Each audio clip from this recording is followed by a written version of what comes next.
Olá pessoal, tudo bem? Meu nome é Paulo, sou advogado trabalhista, né, minha área de especialização. O intuito de eu começar a fazer esses vídeos é justamente colocarmos em debate alguns pontos específicos com relação ao direito do trabalho, ao dia a dia forense da área e com relação ao direito material e processual.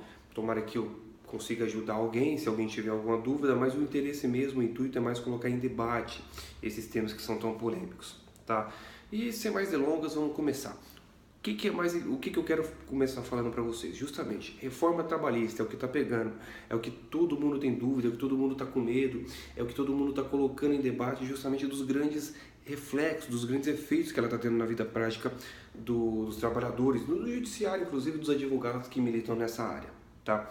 Vale destacar, apenas a título de conhecimento, que a reforma trabalhista ela passou a vigir ano passado, em novembro do ano passado, a Lei 13.467 de 2017.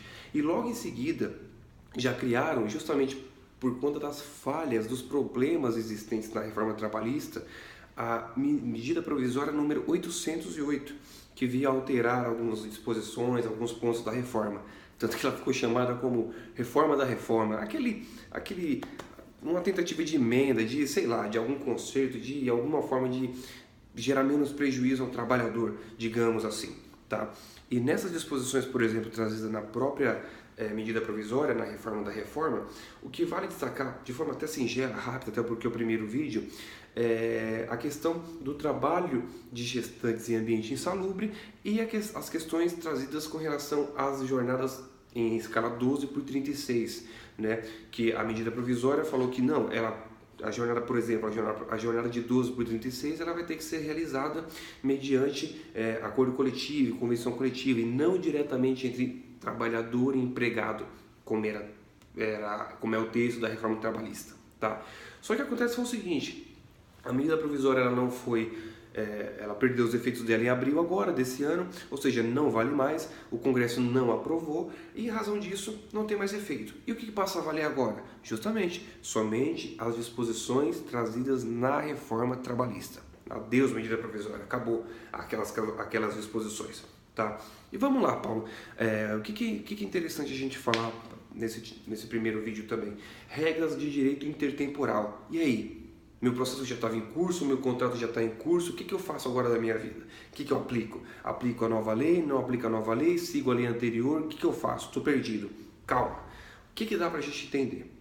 Né? Justamente essas regras de direito intertemporal, que estão sendo inclusive muito discutidas agora na prática forense, no dia a dia, pelos doutrinadores, pelos tribunais com relação nas jurisprudências, nas sentenças, qual lei eu vou aplicar? A lei antiga ao caso novo, a lei nova ao caso antigo, e vou destacar apenas alguns pontos, até de forma direta, até porque, como eu volto a repetir, o primeiro vídeo é só para a gente ter um primeiro contato e ver como é que vai ser. Vamos falar sobre um ponto até objetivo, inclusive, estou sendo prolixo, né? Qual que é a lei que deve ser aplicada, Paulo, aos contratos que foram extintos antes da reforma? Bom, contrato extinto antes da reforma trabalhista, por lógica, eu aplico todas as disposições anteriores à reforma. Todos os direitos e garantias da lei antiga, do contrato antigo, eles deverão ser preservados em eventual ação que possa ser movida agora, ou seja, com a nova lei. Ou seja, eu tenho que preservar os direitos daquela época, porque o contrato vigorou naquela época. E a título de exemplo, o que vale citar? O intervalo intra-jornada, que é aquele intervalo destinado à refeição e descanso, né? Se ele foi suprimido em uma parte, eu justamente, pelas disposições da lei antiga, da lei anterior, da CLT anterior, eu tenho que, como empresa, em eventual ação, indenizar o período integral, a hora integral, mais reflexos, mais adicionais, etc. Né? E não obedecer à reforma trabalhista, as disposições novas que falam que eu teria que indenizar somente o período suprimido. Ou seja, se eu só gozei de meia hora, eu vou indenizar meia hora. Não, eu vou seguir as regras da lei anterior, do meu contrato à época dos fatos. Tá? São essas as disposições. E Paulo, qual que é a lei que eu aplico então aos contratos que ainda estão vigentes? Bom, 2 pontos. Primeiro, se o contrato de trabalho do trabalhador, ele foi criado depois da reforma trabalhista, por óbvio, eu vou seguir somente as disposições da reforma trabalhista. Eu não tenho que falar na legislação anterior, porque, enfim, o contrato foi realizado posteriormente. Mas Paulo, o meu contrato já estava em vigor, já estava em andamento, já havia sido contratado, e aí veio a reforma trabalhista. E agora, o que eu faço? Vamos lá. 3 pontinhos simples, depois em outro vídeo a gente entra em discussão mais profunda nesses casos, tá? 3 pontos.